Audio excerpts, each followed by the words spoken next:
My friends, the next part is clash of rights again. I think there are some questions here about hierarchy of rights, which I think is a difficult problem. Does or should such a hierarchy exist? That's also my question. What are the bases you choose to cover some but not others? Maybe that you get somebody who is reading it. When you propose a story about rights, are you ever turned down by editors or owners? Oh, that's a difficult subject here. For sure. So far, we are going on. Francesco Martino. It's me. It's me. Hey. So, hi everybody once again. Just a couple of words about myself. I am introduced here like Italy, Bulgaria. I'm an Italian journalist living here in Bulgaria since 2005, so I guess the introduction to say so is pretty correct. I work for Osservatorio Balcani Caucaso. My colleague Chiara in an earlier panel said something about us. We cover the Balkans and Caucasus, trying mainly to stimulate and to build up a new European, not only let's say national, but European public space and place for discussion. So I was given by fate in the form of the organizers, of course, a very tough role to open this last panel. Everybody's a bit tired, me included, and especially because when I look at the list of questions we have to, I was asked to comment on, I don't know if I'm really qualified to address these very, very complex questions. What I wanted to share with you is maybe a small provocation, trying to discuss a bit further in the closing discussion. That is, clash of rights, according to me, is not bad news, but it's very good news. What I mean by this? As far as I know, the only political regimes that claim to be able to solve once and forever clash of rights inside of a society are regimes that are based on ideology or religious, that could be religious or civil, that is totalitarian. That is, clash of rights is democracy.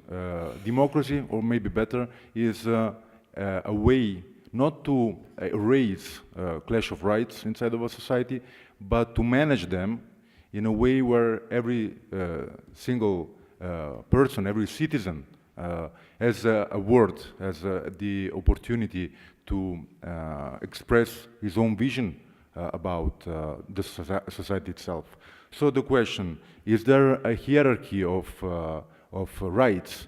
Yeah, of course, and I think this is called politics. That is, every one of us as a single citizens, as organized citizens, deals with society, trying to define his own hierarchy of rights.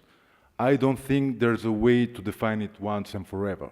So politics is this process of defining a hierarchy, and I do believe that the media is part of this process. That is, hierarchy of rights is not something that has to do with the media, or at least has not to do only with the media, but has to do with the society as a whole.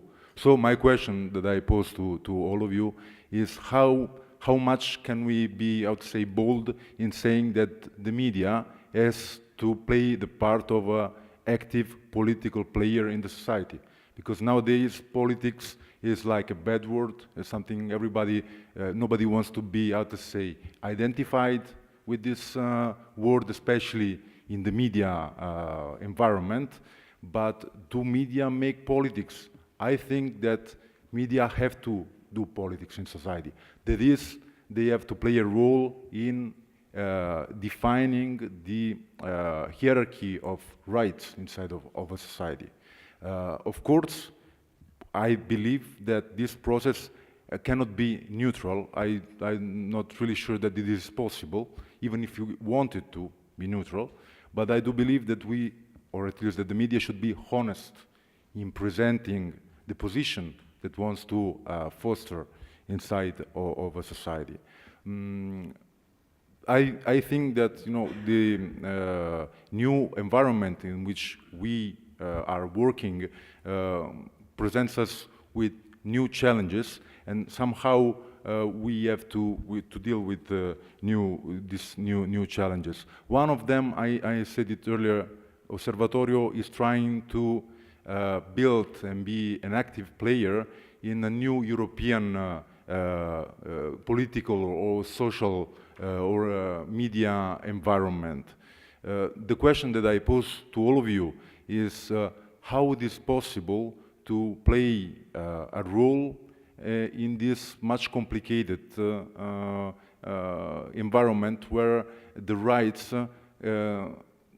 have a new level of expression, that is national rights against the pan-European rights, to say so. Because I see a risk, especially in the environment of the European Union, that we could go back to the moment where we, how to say, identify this clash of rights like a clash of national rights, that I believe is happening at the moment in the European Union.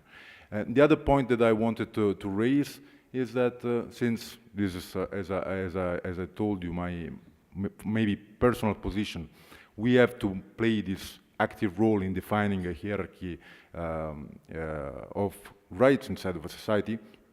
I believe that the best way to enhance a democratic clash of rights, to say so, is to defend pluralism. I don't know if you have any other or better idea at the moment. This is still, according to me, the best option we have, that is to protect pluralism, to allow everybody to say its own, point of view, how to protect pluralism in this fast-changing environment, media environment, because pluralism is suffering a lot. I follow the Balkans as a whole. All the countries in the region are suffering from this phenomenon. I come from Italy, and I can tell you that Italy is not an exception. So the question is how to protect the environment from the new technological situation, to say so. We have spoken a lot about the internet and the role that internet is playing in shaping the new media environment. For example, somehow the global scene of the internet allows, at least in theory, everybody to say his word, but for example is making the old business model of the media crumbling to a big extent. So these are a couple of questions that I wanted to pose to you. I won't be speaking more than this. Thank you very much for your attention. Grazie, Francesco. I think the next speaker is Radka Bečeva, a typical Swiss name. Where's Radka? Very Swiss name indeed. Thank you, Mr. Buzik. Human rights are universal, and they're universal not only because they're universal, but also because they are adopted by 185 states at the United Nations. And signing treaties, actually our states undertake to protect these rights. I believe that human rights are interrelated, interdependent, and no one category of rights, for example, civil, political, or economic and social, is more important than another. There should not be a perception that certain rights are neglected, and I think that the Milena raised the issue that in the media coverage it seems that some rights are rather neglected. But of course, coverage of human rights is a complex issue because human rights involve question of law, of morality, of political philosophy, as well as practical problems and how to deal with them. There are also, of course, different stakeholders involved. And here, I mean, a lack of political will definitely does not help. There are a series of questions which have to be tackled, which human rights, whose human rights, from whose perspective, and on the basis of what criteria are human rights newsworthy. How do we choose which rights to cover and how we cover them? I want to pose actually a concrete question, because sometimes it appears that with the help of politics, artificial dilemmas are created, like the recent case of, I may not be correct in spelling the name, Abu Hansa, about the deportation of someone who is facing maybe death or torture in his home country. But of course, the state claims that for security reasons he should be deported because otherwise we support terrorism. I would read a few excerpts from dilemmas appearing in our newsrooms in Europe. Are they artificial? Are they real? For instance, there is a natural assumption that free movement of people across Europe is a good thing and racism is a bad thing. But what if the factory in your town has just closed, causing hundreds of neighbors, friends, and family to lose their jobs? And at the same time, a lot of people are arriving from other countries looking for jobs. Dilemma first. Second, of course, the very sensitive issue with refugees. The plight of refugees trekking across Europe is heart-wrenching. And the assumption is that a civilized society will give them a sympathetic welcome and roof over their heads. But what if they are perceived by people in the destination country to be occupying public housing which local families have been waiting a long time to get? Or if, as their economic predicament endures in their new country, a petty crime wave emerges? To report issues like this risks encouraging prejudice and abuse against the refugees. To neglect to report these issues risk accelerating disillusionment with public service news and potentially in pushing people to the political right. Since we are in Bulgaria, these were just two examples of dilemmas in the newsroom. Since we are in Bulgaria, very recently we had a series of attacks against doctors. Terrible. Media try to be objective and not to increase the tension in the society. But where is the border of tolerance? Should we, we know, of course, that these attacks were committed in several different locations in Bulgaria. They were committed by Roma. But, dilemma is what exactly, where is the border of tolerance? I would raise really the role of the EU. These were all issues, I think, on a national level. On an EU level,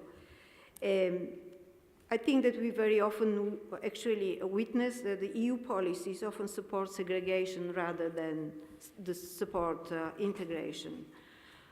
And I think that we should, and maybe we should really consider pushing this recommendation in the recommendation you are preparing, because this is extremely important that we push the EU to join the European Convention of Human Rights. Because for the time being, we have the European Court of Justice, which has its own fundamental charter of human rights, and then we have the European Court of Human Rights, which has its litigation with the European with the European Convention of Human Rights. So these two could go into different directions, and we really need in Europe a strong, consolidated policy and litigation and treatment of cases. I think that this is what I would like to say. Thank you. Thank you very much, Radka. The next speaker is Sasha Lekovic. Thanks. Having in mind that I'm the last in the row after the all-day-long discussion, I don't want to make a long speech. I just want to to make some points about some things already tackled during the day, and some of them also yesterday from my perspective of journalist and the president of the National Journalistic Association. We in Croatia, we have a very interesting situation right now, because we have like sort of political, clerical, nationalistic cultural revolution, I would say. And that revolution is actually against basic human rights, as well as against the Croatian constitution. We have also sometimes something which is not just fake news and fake media mentioned by Macedonian colleague yesterday. We also have fake NGOs. I'm speaking about the regularly established NGOs according to the law, but they are actually not fighting for the rights of them or some other groups, but they're fighting against the rights of the others. And that's something which is not going on just in Croatia, I know, but we see it right now as a very huge problem, because our government, our politicians are not doing anything in favor of human rights. Situation about so-called Istanbul Convention already mentioned here is just one very a current and very huge problem, but it's not the only one. But when it comes to how journalists have to cover human rights, I think that actually we have to use basic rules of journalism. We have to use basic ethical and professional standards and fulfill it with no adjectives, like someone said here in the room. And we have to have in mind context all the time. And context is very important when it comes to so-called clash between one and other rights. Because there's no actually clash, I think also, but we have to have context in mind all the time. What it means? That means that of course, we have to, first of all, we have to use, as I told already, ethical and professional standards as a journalist, but we have to have in mind all the time that we have to protect fragile ones in our, let's say, media products. I'm thinking about the victims, about the children, about the disabled people, but of course we have to have empathy for all human beings, and we shouldn't do the job in the way that if someone is victim, but that person are lying. I saw that so much time because I was a war reporter and uncovering human trafficking and that kind of stuff. That it doesn't mean that we have to get that like granted. We have to research. We have to cross check everything. But at the end of the day, we have to protect fragile ones even from themselves. And of course, the people who are public figures, they don't have a, let's say, right to have the same level of the protection from the journalist. But it doesn't mean that we should and that we have a right to break the human rights of the, let's say, bad guys.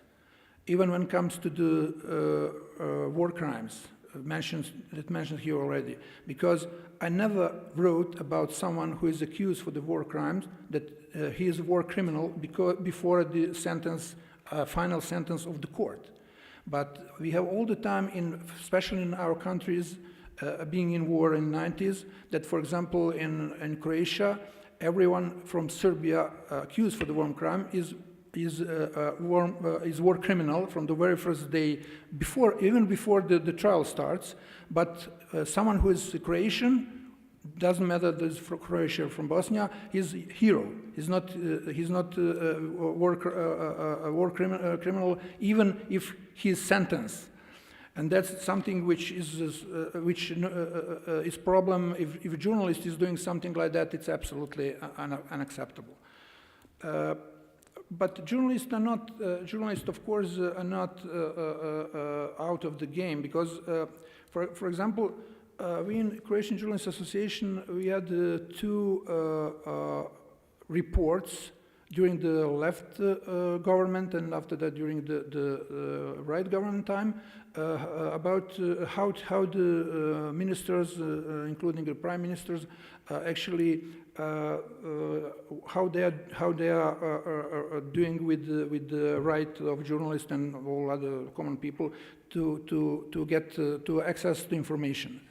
But what's the main point from my side, and what I'm repeating all the time, it's not what's the result. Of course, many of them are actually bad guys, let's say. But problem is because first time and the second time become clear that just 5% of the journalists, actually journalists are not using right to access information so much in Croatia, but even the journalists who are doing so, just 5% of the demands were demands for the documentation. Everything else were like demands for the statements. And if we're doing the same thing when it comes to the human rights, and we do, you can imagine what's going on actually in the public sphere and in the media. Okay, that's from me for now. Thanks. Thank you very much. I think now we have three statements. Who wants to start commenting it? Everybody satisfied? I think I'm starting then, not commenting the statements in general, but a kind of a precondition for this feeling that my human rights are injured by somebody and so on and so on. I think a little bit Zrinka touched it. I think there is in the region, and it's not only in the region of the Balkans or southwest, southeast, whatever. I think it's also in Austria. I think we have a certain, in some parts of Europe, we have a certain feelings that we are always victims. So far that my rights are hurt by the others, and we are a victim. I think in Croatia it's explicitly supported by the fact that the University of Zagreb has an institute for victimology, which I'm always admired very much. You had even a foreign minister who was professor for victimology. But I think I don't want to touch Croatia. I think in my country we are always victims. Whatever happened, I think we are really victims, and our natural rights are offended, and so on and so on. Maybe we have too much history, something like out of this, but it's more psychology than anything else. This is a certain kind of contribution, but it is very much connected, I think, with information given by media, so creating a certain feeling of injustice and prejudges and so on and so on. There is a huge field before we are coming to human rights. We can turn around the question, I think, is there really a feeling in favor of human rights? I think we have only a feeling if my human right is offended or something like that. The feeling for others, I think, is not so much developed. Just a little bit contribution, a very primitive one, but I think primitive view plays a very important role in this subject. Okay? Zrinka, thank you. To add something, and I think that we were discussing that a few years ago, and it was about our previous Prime Minister, Ivo Sanader, once upon a time a good friend of yours. Not really friend, but you were acquaintances. So, of course, if people do not know, but I think that they do, that he was actually accused for corruption, and he resigned for that fact in 2009. And from that moment, well, he tried to escape to Austria because he had very good friends in your country, and they were trying to protect him. But in the end, yes, he was extradited to Croatia, and since then there was a process against him. And of course, all the media who were critical about him when he was in power, and one of the media, of course, was Radio 101 I was working for, we were really critical towards his government and whatever he was doing as a prime minister. The moment he resigned and he was arrested, we stopped. because we thought, okay, now he's in the hands of judiciary. There is nothing more that we can do. We'll leave his family alone. We'll leave him as a human being alone, because he was not yet prosecuted, but he was accused. He's in prison. There's no need for us to walk over his dead body. All the other media, who were, of course, promoting him and celebrating his success and working for the government during the time when he was the prime minister, started to do exactly what I mentioned. They were really walking over his dead body, publishing horrible stories about his family, about his daughters, about his wife, about his mother-in-law. It was really disgusting. And I think that this is the field where journalists should respect one's human rights. So he has his public role. He was corrupted. Okay, we discovered that. We were critical. He's in jail. Stop. I don't think that there is any need to go any further. And by the way, as you know, there were leaks from this whole process. And actually, he was prosecuted even before he was sentenced. He will never probably be sentenced. But he was prosecuted by the media before he was even proclaimed guilty. So I think this is this thin line where we should stop and respect his human rights. Thank you very much. You're right. I think prosecuting by the media is not only happening concerning Sanada, it's happening in a lot of cases. Any contribution? Please. Okay. Okay, just add a few sentences, because might be very interesting for you, because that could be exported from Croatia to your countries. We have now something in Croatia called hybrid media war. Hybrid war is something which is very well known from the theory, and it happens. But our prime minister and the other from the government and everyone who supports them, including that fake NGOs, they are saying that if journalists are saying or writing anything, let's say, against the government, but using arguments.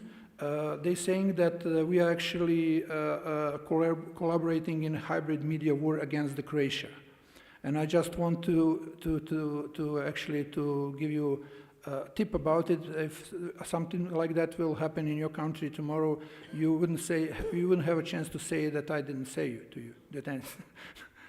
Okay, but it's not. I mean, it's actually not funny, because consequences could be very, very, very hard. Okay, thank you. Who else? Everybody is quiet? Oh, thank you. Come on, Radka.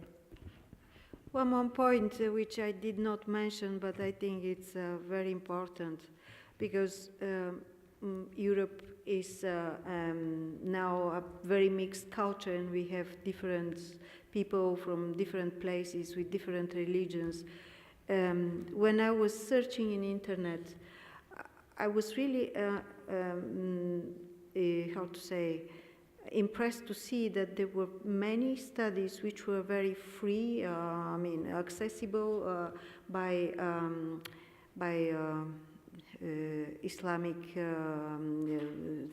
thinkers or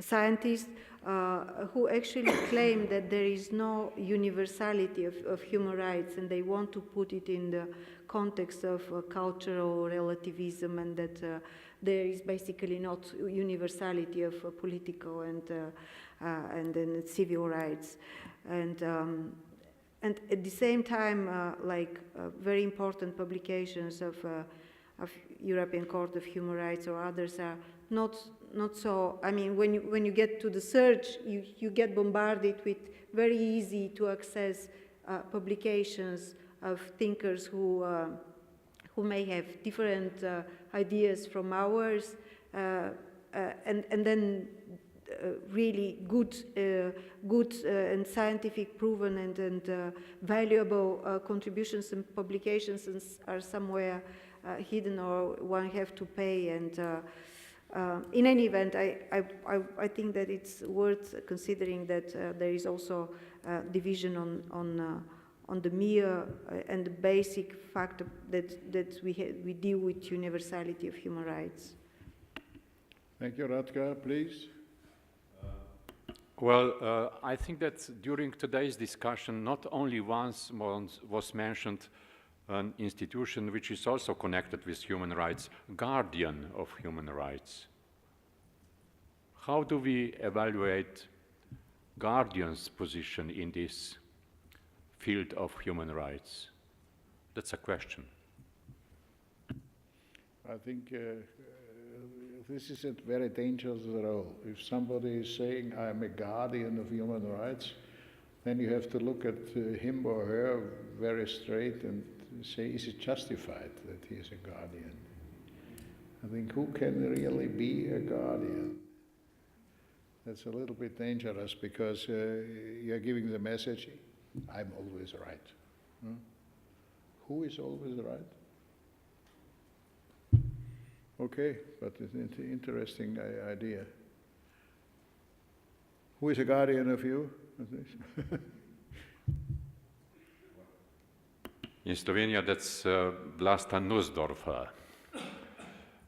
She's doing her job. She is intervening she has been intervening in several cases. So, but I haven't done any profound analysis of her work so far. That's why I ask other colleagues from other states to maybe to give me some idea what to do. Interesting question. Who wants to answer?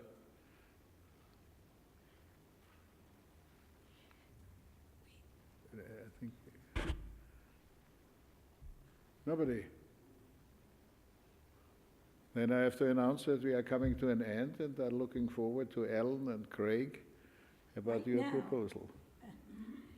We will, we will pass out recommendations for discussion. So they're drafts and. Send some that way. Mhm.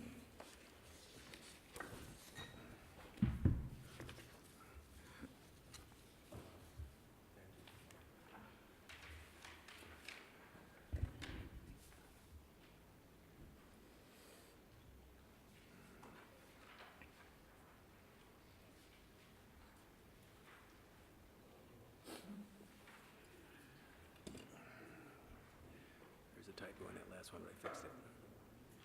That of came out. Country? No, this word right here.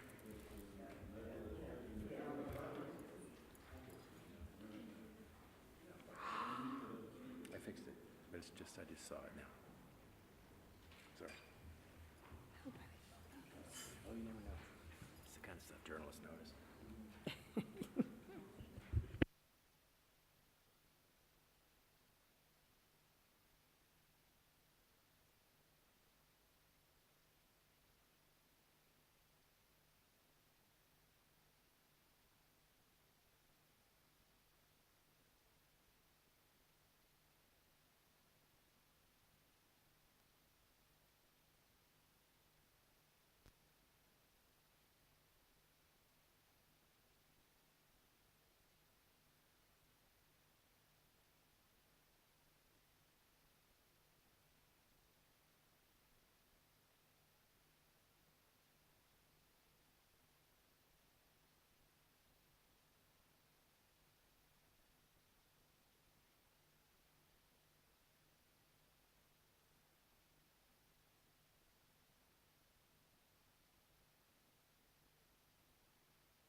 when you're ready to discuss them, just let me know.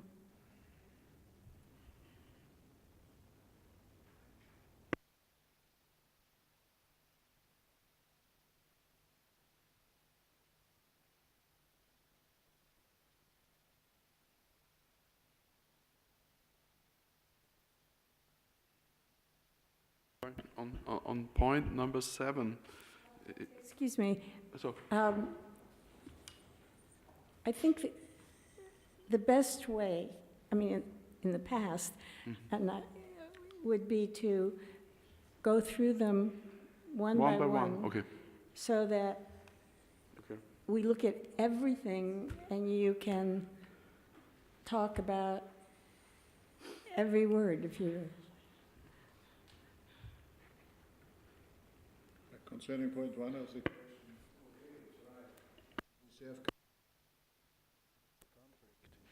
but I think how to do it, because journalists are confronting with such things by stories of conflict. And I think always to consider every day where are the human rights offended, that's too much for journalism. Well, what's intended, and if we should change the wording, make suggestions, but what's intended in the first one, which I should say that all of these came out of discussions, all of them.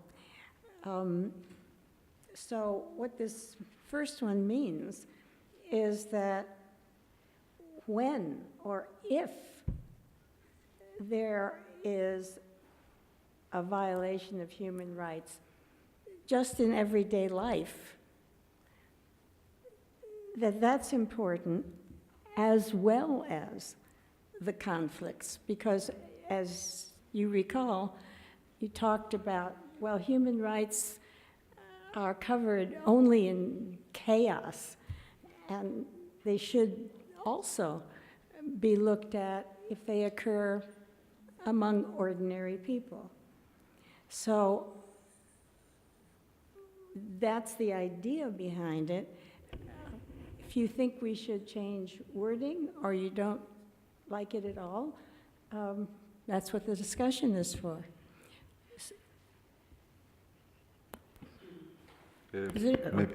Okay, no, just go. Oh, I mean, it depends very much about our definition of conflict, because a violation of human rights, I think, is by definition a conflict between my or anybody's right and the person or the institution or anybody who's violating that right. So it's very much about what we intend with conflict. Well, perhaps those of you who talked about chaos or big explosions in society as being the only way we cover human rights. As to the first proposal, I don't like the wording after the word life. I think we rather stop after life, because the rest of the sentence, and deserve coverage not only in stories about conflict, sounds a little bit peculiar. Oh, sorry. What I was saying is that I suggest to stop after the word life in the very first sentence, because the rest of the sentence from and deserve coverage not only in stories could have another meaning. Zirinka? Well, probably this is a wrong objection, but I think that what I see is that none of these recommendations goes to the governments. And, well, I thought that probably we can put in some of the recommendations that the governments should set an example of respecting human rights and implement legislation which exists, or something like that, because in most of the European countries this legislation exists, but they don't care about that. So probably they should set a practical example of how human rights should be respected. Okay, we'll get back to that, but that's important. Yeah. Could we stick with one until we decide it? But we had the same thought actually, Sasha and I, that we feel like most of the recommendations are regarding journalists, and we need also journalists to be backed by media, and we need also media to be committed in self-regulation and adhering to ethical codex and ethical standards. And I think I would highly recommend that we include a recommendation for EU joining the European Convention of Human Rights, which is really important for Europe, for the democracy in Europe, and for the human rights in Europe. I think that's an interesting perspective, and we'll make note of it and return, but let me explain why everything is worded in a way that expresses what journalists can do, because that's what you are. And that has been our task these many decades, to speak to what is in the province or possibility for journalists, and that you discussed about that. We don't give instructions to government. We're not government officials here. But nonetheless, let me leave, if it's all right with you, let me leave that till later. And return to one. Yes. So if remaining on point one, by the way, I agree with all what was proposed so far, and I agree with the proposal that we should stop after in everyday life. I was thinking that personally, I would also like to stress the fact that coverage of human rights violations should highlight the impact that those violations has not only on the person concerned or on the community concerned, but on the society as a whole. So highlight the implications of those violations for the majority as well, if we're talking about minority rights, for instance. Are you talking about human rights violations? Yes. The impact on society as a whole? What? On everyday life and society as a whole? Yeah, something like that, yeah. Yeah. Maybe we can add, can exist in everyday life and in every country. And what? In every country, everywhere. In every country. Okay. I'm on the same wave as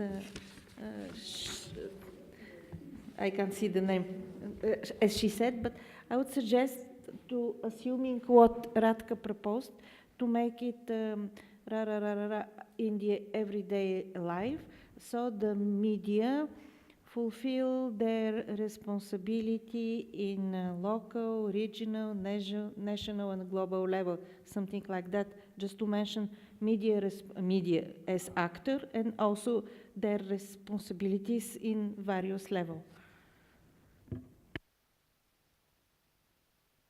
I'm afraid national and global level. Yes, it could be, but just ranking them if it takes the universal rights.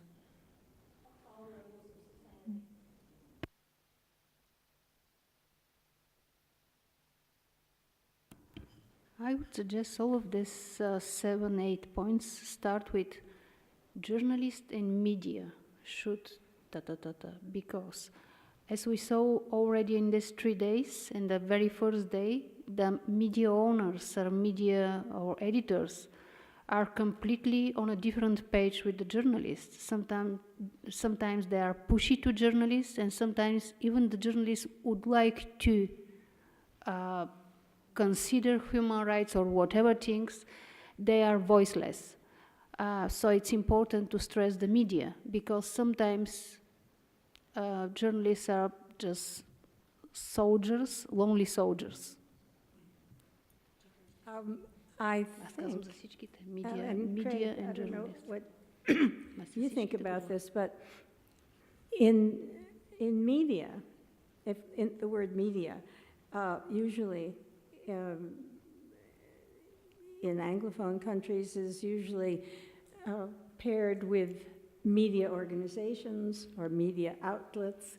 That media by themselves, it's not the understanding I think that you mean. So it would probably be media organizations or media outlets. Okay, media organizations or entities, something like that, yeah. I think we're being slightly pedantic right now. I think we're being slightly pedantic right now.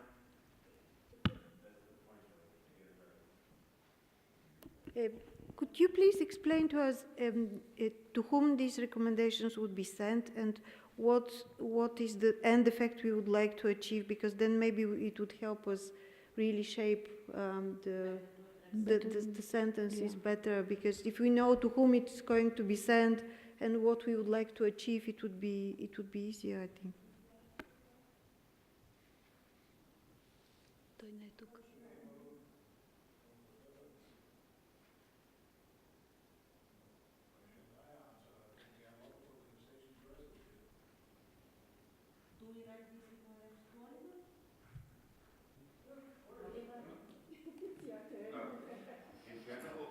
Recommendations are recommendations that every one of us can use. It means call, say, on that and that meeting, this and this was made as recommendation. So, for example, Seemo, sometimes when we are doing something, we quote, like this was the recommendation from the Commission on Media Policy from that and that date, that and that year. So it means it's something that is used in general when, I don't know, communication with a politician, and then you can say this and this was, or in the Journalists Association, this and this was concluded as a group of experts and editors who participated, decided this and this to have as recommendation. So it's not clear, I would say, one point used for that, but it could be used forever, whenever you need in the daily work. For example, you have to do something, and then you can use it like a recommendation from a group called Commission on Media Policy. Let me tell you some specific examples. In Russia, in the Russian Federation, when the Soviet Union collapsed, there obviously was a need to deal with how does one handle media organizations, media outlets, when there are no rules that you want to repeat. And so the press law really, and it is indicated there with the help of the Commission on Radio and Television Policy, the press law, which is the one thing, though it's being chipped away, still stands, and that part of it came from these recommendations. In another case, in a Baltic country, there was a question about how do we cover Parliament? Because before that, it was not a question.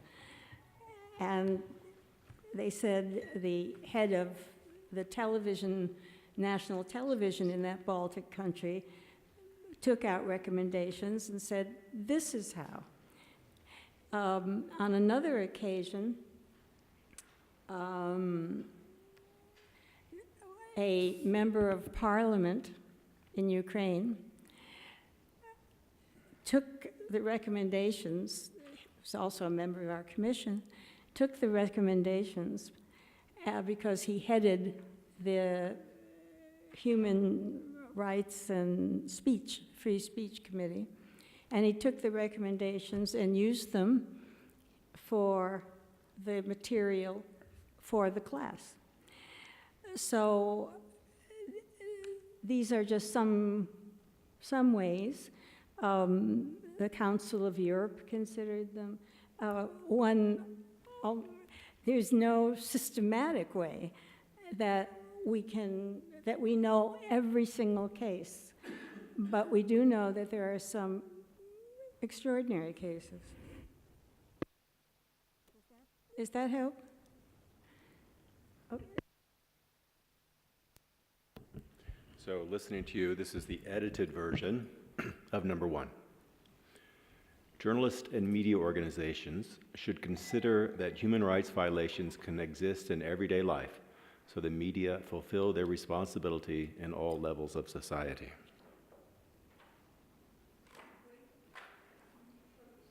Is that satisfactory? Is there anybody who has an objection? Not only consider but also cover, because the active verb is missing, that we should not only consider and think that this is important, but we should act and do something. Or maybe it is covered by... Could you... Journalists and media organizations should consider and cover...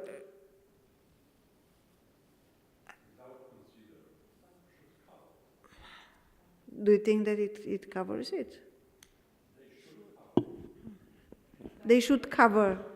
They should cover instead of consider, because this is the active.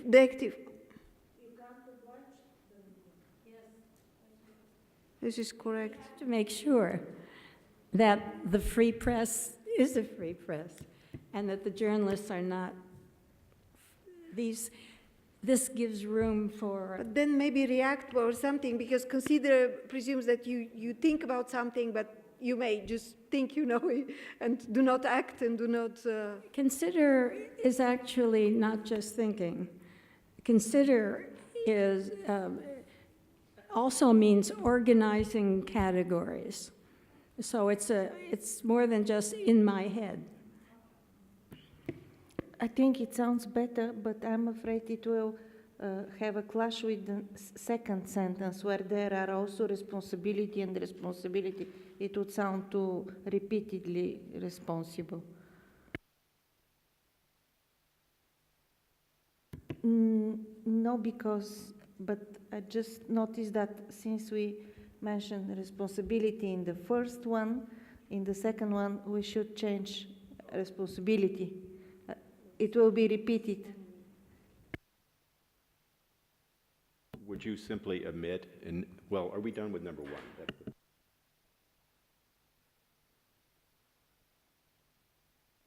What I mean is, if we agree with this wording, we should be careful with the repetition in the second. Right now, then, if there are no objections to number 1 as amended, okay. Now, your remark on number 2. I think I understand it. In other words, it's now redundant, this use of the word responsibility. Just repeat it. Would it be okay to say journalists should explain the substance and context of human rights violations by both state and non-state actors? I did say should. Journalists should explain the substance and context of human rights violations by both state and non-state actors. Do you not like the word should? Is that the problem? Okay. I mean, it would sound better, are free to expose, or are something like that instead of should.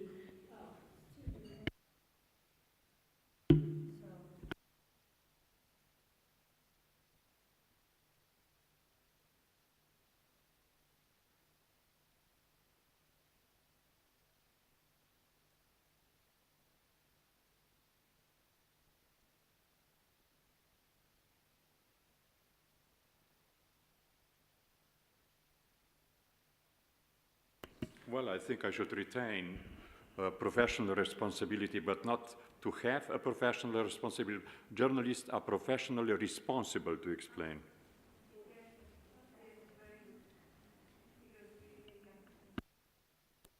Craig will read it back to you in just a minute. He's a miracle worker. I can type. No. Yeah, type us.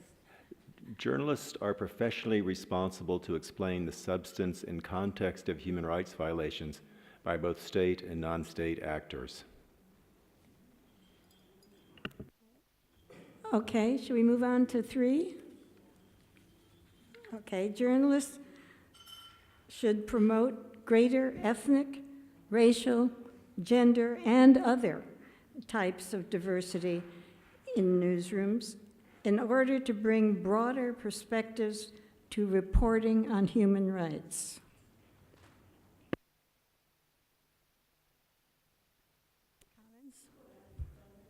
Sounds familiar from the conversation. Okay. 4, journalists should fully explain the context when one human right appears to conflict with another and how the rights can be reconciled.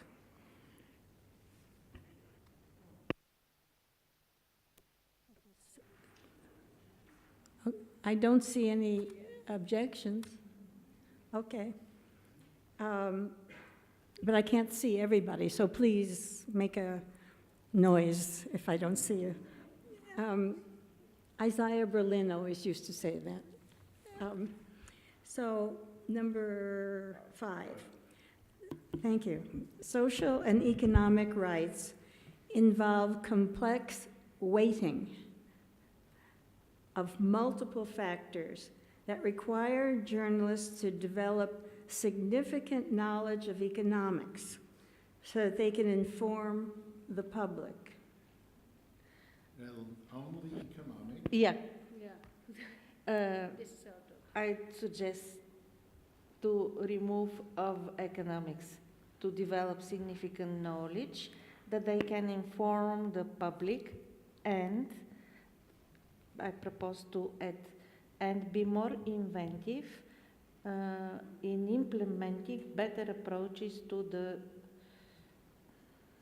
the complex of this part of universal human rights, considering their variety or variety of cases.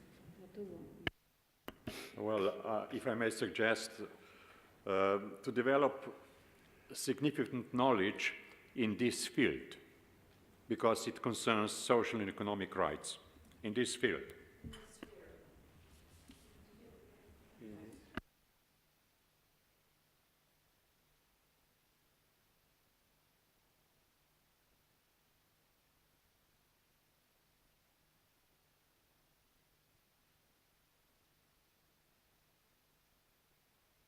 Shall we here consider inclusion of something which we discussed a lot, that there is a need of constant education and capacity development of journalists to be able to cover these complex thematics, or we leave it at the end?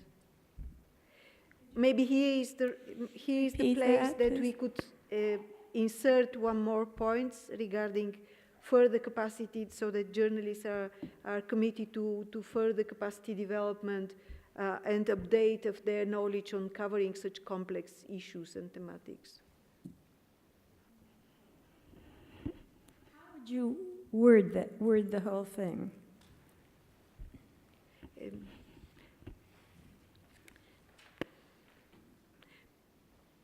Journalists are committed to continuous development and development of their skills to cover complex issues of human rights.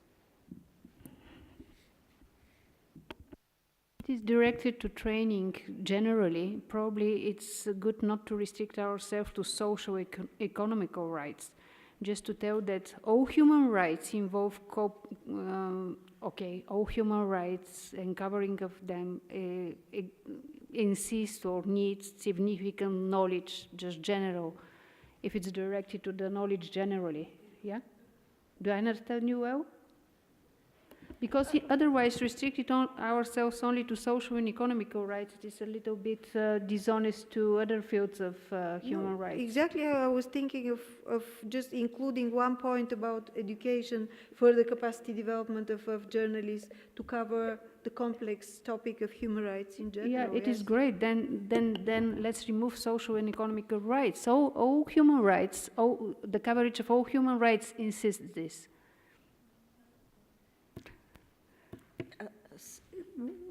I think Plus, from the suggestion. from the conversation,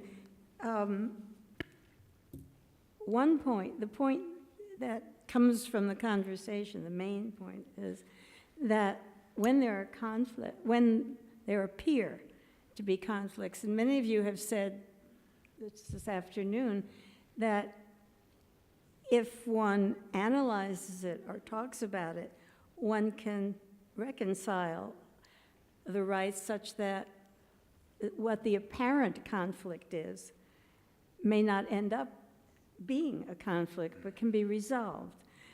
And so this was said in the context of social and economic rights, but we can certainly make it all human rights if you think that's better. Allow me to mention that the original provision on social and economic rights combines them with the cultural. This is International Covenant on Social, Economic and Cultural Rights. That is why I firstly asked myself whether we should add here cultural rights, since they are adopted in this same universal law, let's say so. And that brings me to the more general question. We do not have at this stage something in the beginning mentioning the existing provision, as for instance, International Bill of Universal Law and so on.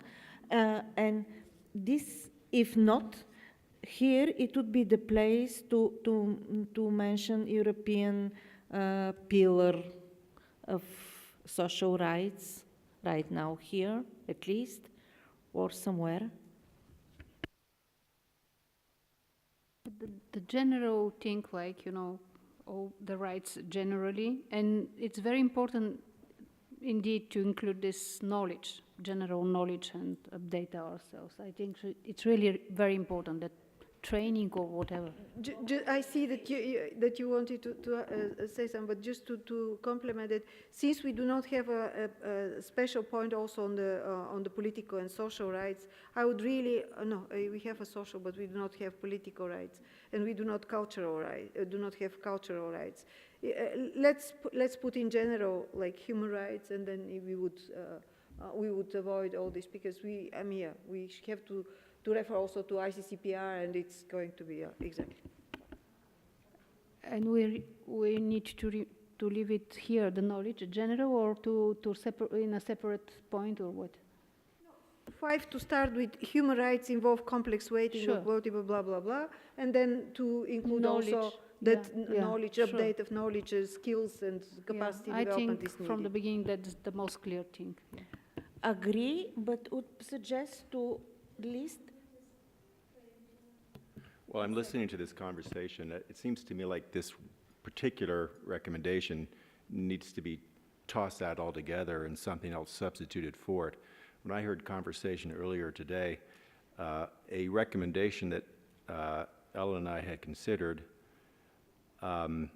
would read something like this. And I agree with you that to try to capture everything is not as useful as just saying human rights, which encompasses many things. I would say human rights should be part of the training of journalists. I actually think it should be part of any journalism education. When I teach my communications law class in the Middle East, I start with the Islamic Declaration of Rights. There are universal rights. They're contained in all these things, but it keeps building out. So just say human rights. So I would propose something that says human rights should be part of the training of journalists and is a primary responsibility of journalism schools. Okay. So we'll just put it in the computer to make sure.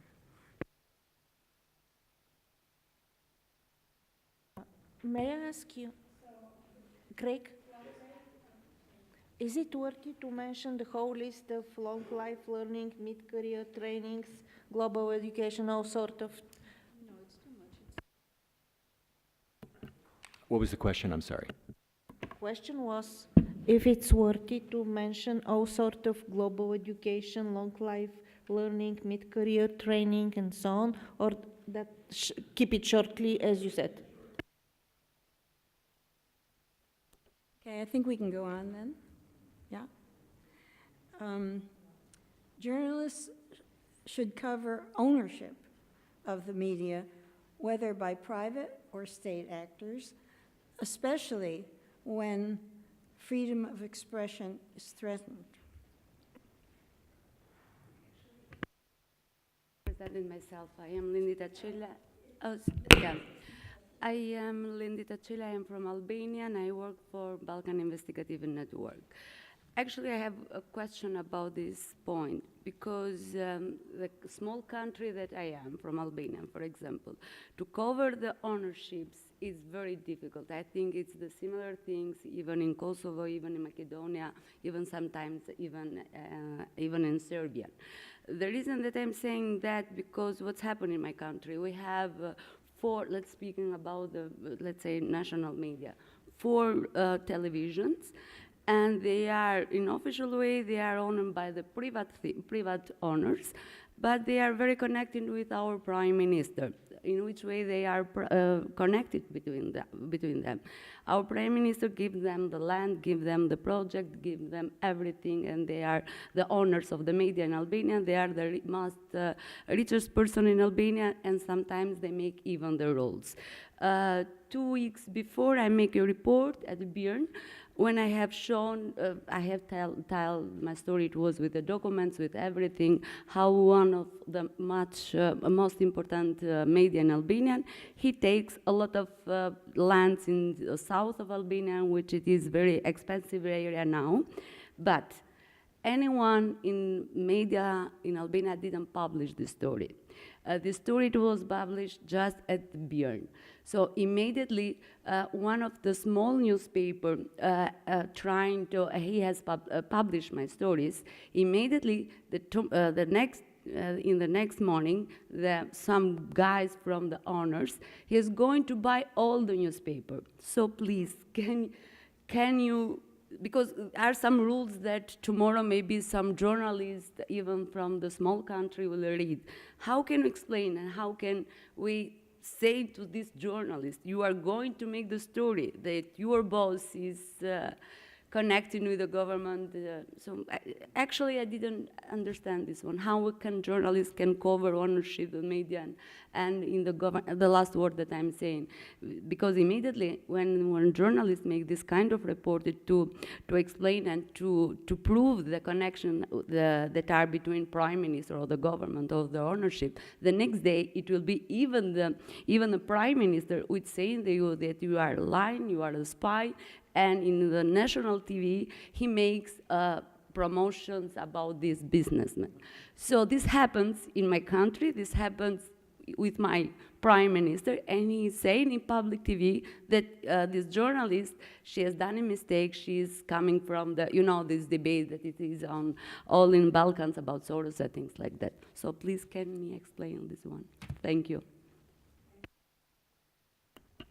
Well, I understand the situation in Albania, that's really very difficult, but we cannot remove this call because of this situation. We must retain this call, because I know that it's going to have a very difficult times, but anyway, we cannot really leave this out. I'm not saying to leave this out. I'm saying just to do it in other ways, just to be something, not to be just on the paper. Well, we can quote then the father of Washington Post, who said, well, I am the owner, but the journalist should write objectively even about myself.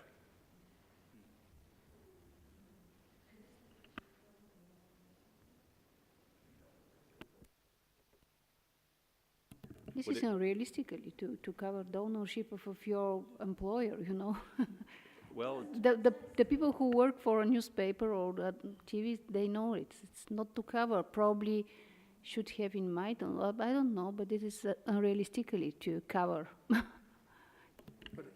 To write against your employer or what? well, yes. One answer is yes, but so can. Exactly, Sasha and I were just saying, if we do not do this, we are not journalists. I mean, not only that we should keep this, but we should even strengthen it and say that media should insist on transparency of media ownership. I mean, this.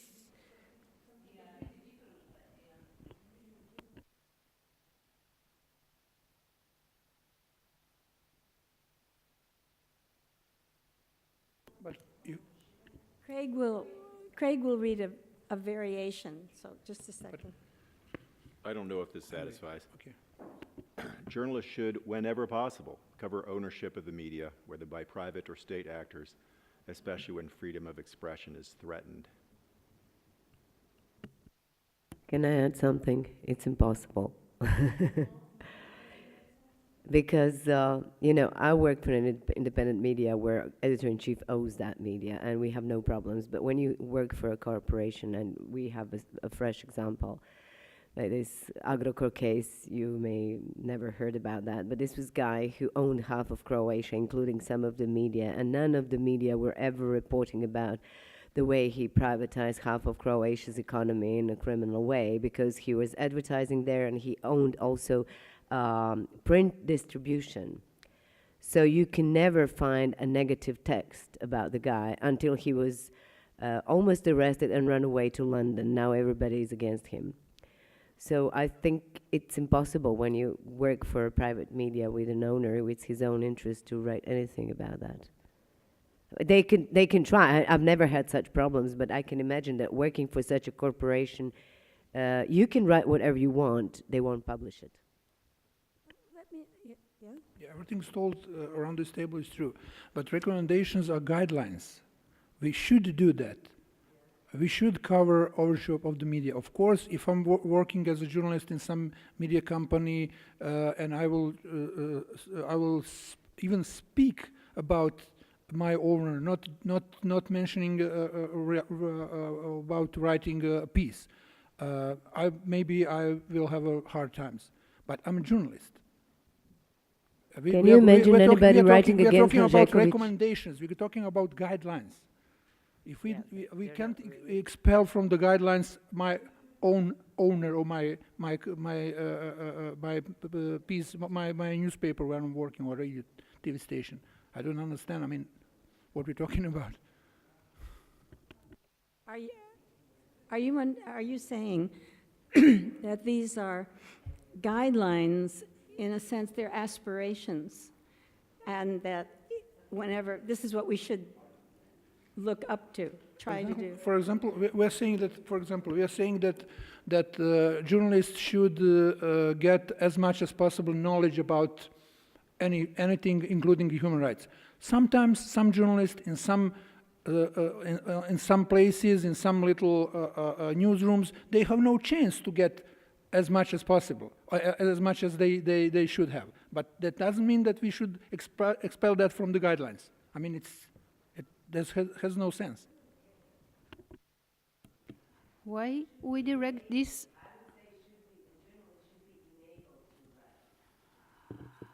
Why we direct this? That's a different issue.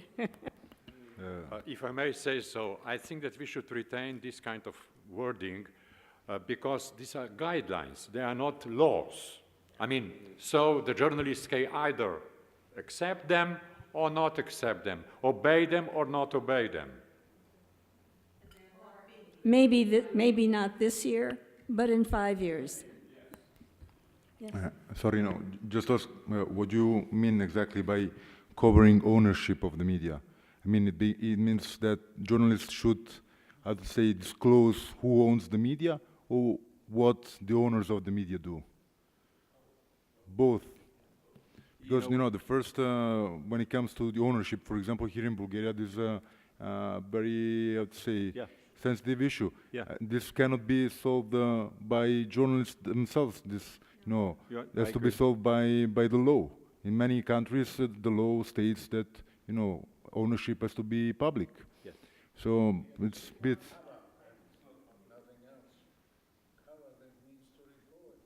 Yeah, I mean, that's why I'm asking if it's who owns the media. This should be solved quite easily in a perfect world by the law, not by journalists. Why should journalists cover if there's a functioning law when it comes to the ownership of the media? So isn't it better to say all parties involved should consider the ownership of the media, because this includes the society itself, the government itself, the journalists themselves, everybody. I mean, should all parties involved in this issue, because this if even the journalists consider or cover the ownership, this does not mean anything. I mean, if the government or the other players or other parties are not considering this, what the result will be?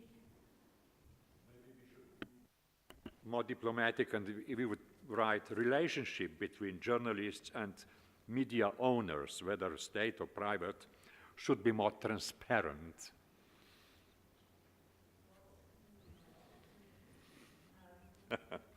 And and what if we specify the fact that journalists should contribute to raise public awareness about, or about the importance of transparency in media ownership? So it's more, I don't know. But I think that's very dangerous if you are writing in the newspaper.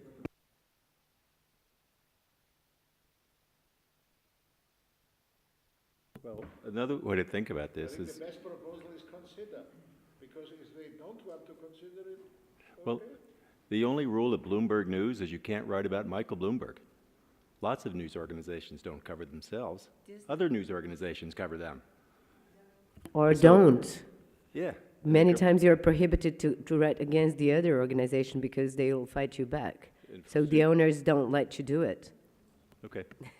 But sorry, but we are not writing about specific media owners. We are writing about media ownership as such.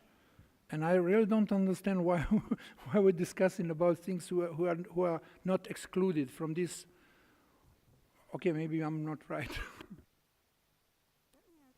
Craig, just to get our bearings, where?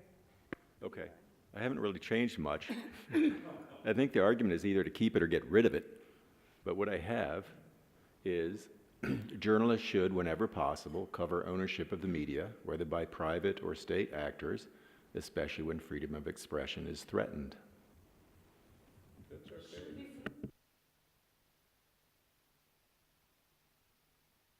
We contradicted, all of us contradicted the word cover. I mean, except Sasha. To cover ownership there's no sense to cover it because it's stupid to write about ourselves. On a sense, this is the society is, how to say, it's interested in this. If it is not possible, okay. I think it's not stupid to write about yourselves if you're working in a co-op or if you're working in a non-profit.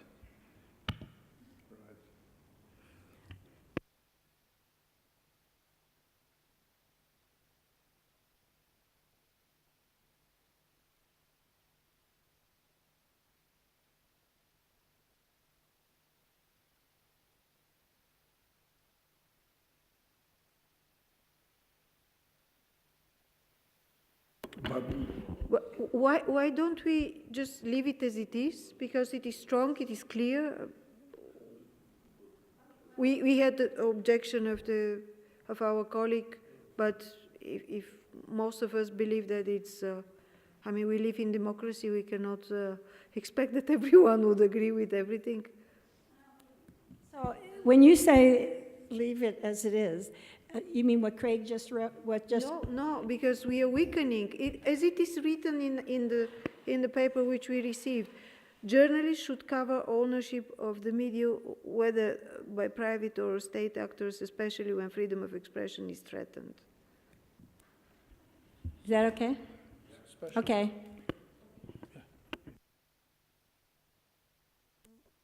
Now there would be number. I hope you last. Covering human rights, it's not covering the ownership. What we need in this point, in 6.6, we need to clarify the connection between our coverage of human rights and the ownership. So I think that we should formulate very clearly this connection between these two things. Well, because we don't need to cover the ownership. We make recommendations to cover the human rights, and in our recommendation we should consider what this coverage has in common with the ownership. That's why it says when freedom of expression, which is a human right, is threatened. That's the point of the coverage. Is this in the final version? No, I didn't hear Yeah. it. So going on to 7 then, journalists should develop rigorous ethical guidelines for accepting and reporting on stolen personal communications. To add, and any other documents. Yeah, but this is my concern. I mean, then you more or less criticize all kind of this investigative network because they rely on stolen data. Yeah, Panama Papers was stolen from companies, and so I think journalists should use it, especially when they uncover illegal financial transactions through these stolen data. But mostly, even if when there are whistleblowers, they steal the information from their companies, and you use it. So this restricts it now, this point 7. I would argue, with respect, that it doesn't restrict. News organizations make ethical decisions all the time about what not to publish. WikiLeaks doesn't. There's no ethical discussion at WikiLeaks about what to publish. There is at real news organizations. There's a normative discussion about material you get, especially stolen material, and whether it's newsworthy, and what you do not publish for whatever reason, whether it's a matter of privacy or national security. But it's for journalists to make that decision. It's an ethical consideration that journalists need to discuss, not a legal one that the government tells you what you're going to discuss. Mm-hmm. That's why we use the word ethical, because obviously you do need to publish these things, yes?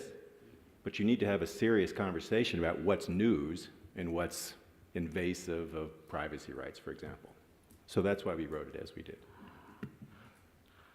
I strongly disagree with the word stolen in personal communication, because as I was one of the 370 journalists participated in the Panama Papers, and I'm not criminal. I haven't stolen anything.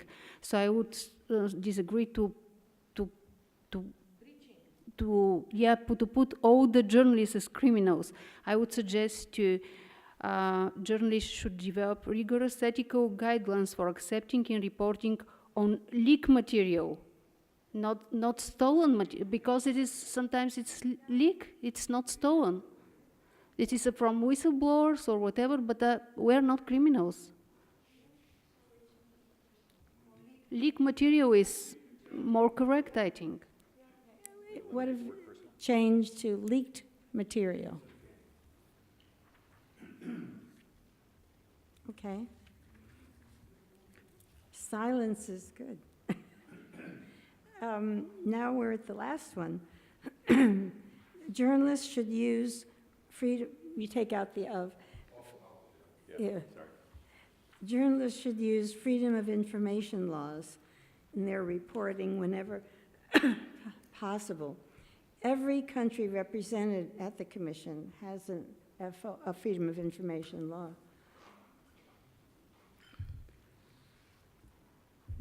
I would add, because I'm a strong supporter of this, I would add use of freedom of information laws locally and internationally, not only in our countries, but internationally in other countries, if you agree. You know, why don't we just take out the second sentence, Sure. which would make it universal? Although I think the point she's getting at is that if you want to report on my country, you use the U.S. Freedom of Information Law, right? Exactly. Yeah, so Exactly. it is true that every country here has one, but the point is to make wide use of them. So would it fix it to just, in fact, just take out that second sentence? Would that address the problem? Yep. All right. Yeah.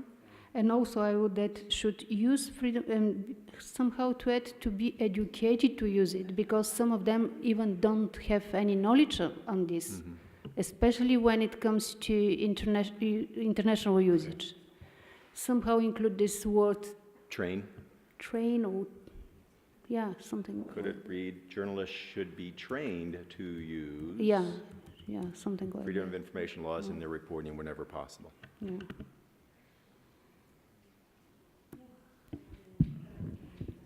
Sorry, be insisting, but let me propose the word review instead of cover ownership back to number 6.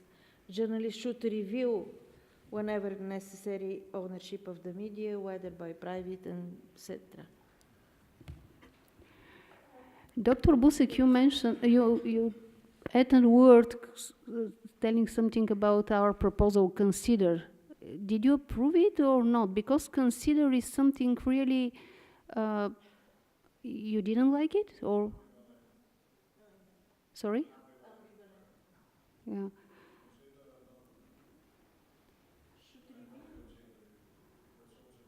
Because it's always good to consider something, even if you don't cover publicly, when you read about or whatever, take into consideration human rights, it's always good to consider this point about the ownership, even if you don't report about them. And that's why I suggest the word consider, and Milena suggested review instead of cover, because even if you don't cover publicly, you may consider in your soul inside and to make your own conclusions what is happening on the public scene. Grammatically, you can't actually say consider ownership, because what is the act that's happening? What is the journalist doing? And either the journalist is covering but considering, that is thinking about covering. So it's... You cannot cover that issue every day, so that's why I'd suggest again to review ownership if it's necessary. I think that might be, but that's the issue here is not revealing hidden ownership, but following and telling your readers what the ownership is doing. Can I suggest something? Maybe we should say journalists should contribute to transparency of media ownership. Journalists should contribute to transparency of media ownership. You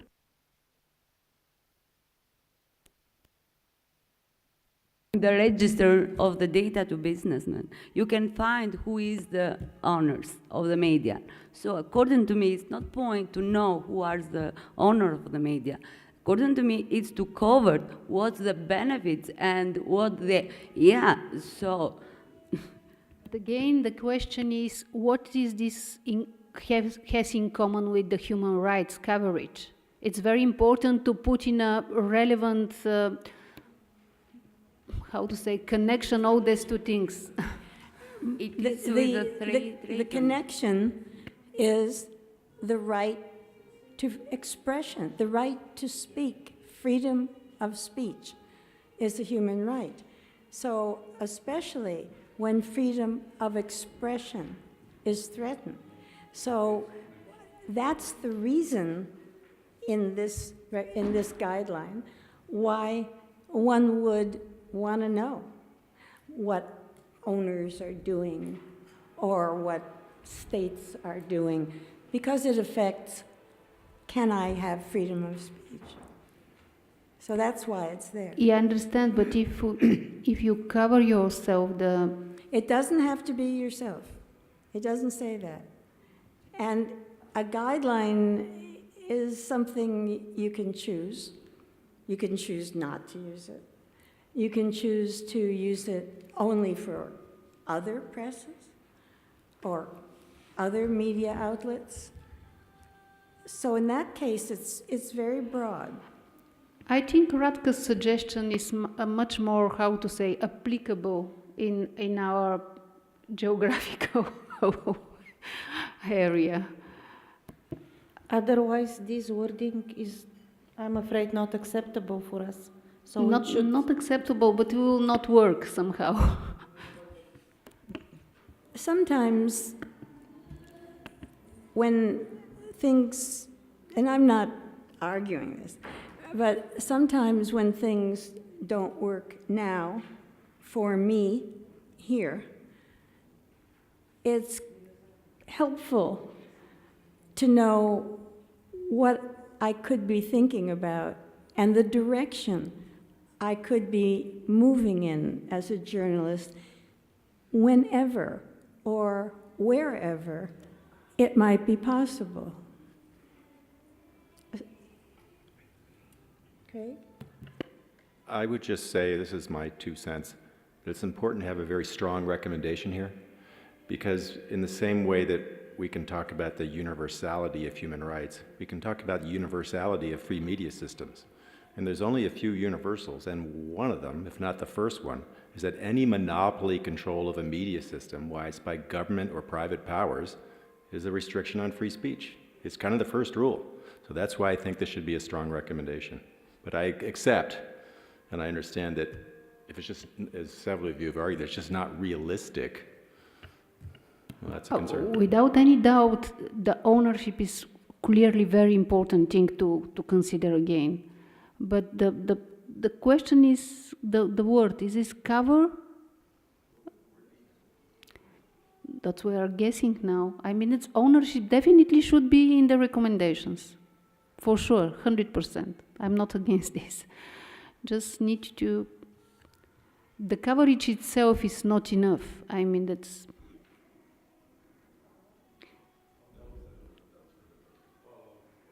Is there a stronger word in English than consider? I mean, consider. What about observe? Could be follow. It could be. Follow. It's mild. What's different from cover? What's the different from cover? It's weaker. This is weakening it. No, but I don't think so. I don't think that we have to weaken it. Yes.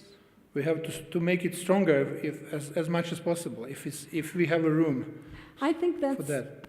I really think that's a profound consideration that's at the heart of the disagreement, which is, do you make it strong? It's not a law, it's not a requirement, it's a value. Do you hold this value? Even if you cannot express it, even if you can't work now using it, but is this a value you want to have and keep for the time when you can? What about if we say strongly take into consideration? That doesn't work in the language. Sorry, it's not good enough, because we have take something into consideration in a way that you will accept, you will decide not to write about it because you could get problems about it. Consideration is not good enough, you know. No, it changes the meaning. It's really... Okay, I'm going to suggest something wild. But I really don't know what's the problem with the I'm original going to one. suggest something very extreme, that we should keep cover. Is that okay? I really didn't heard any other opinion strong enough to change my mind. Or if you feel, if you cannot and you don't want to be in favor of it, we don't have to be unanimous. You can dissent from it. Maybe we could use follow and control.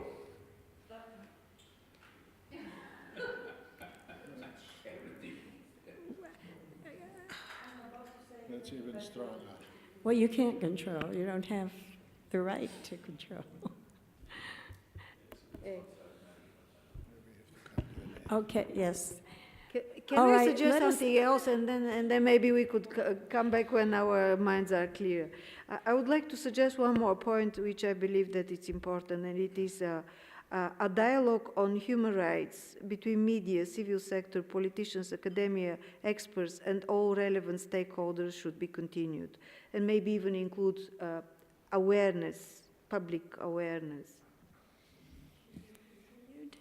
Should be fostered, continued, organized, whatever. But I think that we need a dialogue, and we need a dialogue with all relevant stakeholders. And actually, I would suggest to Oliver, if next year this would be again on the agenda, that we should invite someone from the European Court of Human Rights. Yeah, sure.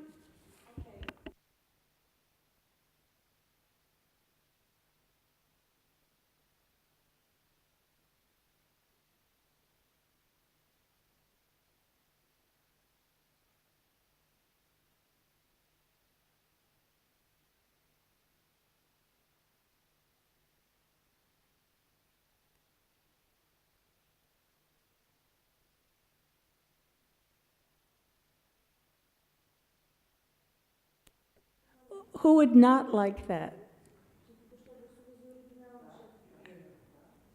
Okay, well, that's only half the vote. Who would not like it? 1, 2, okay. We will note that. And I think we've come to the end, unless we can think of more problems. Thank you very much. You've all been wonderful participants, and it's important. Thank you.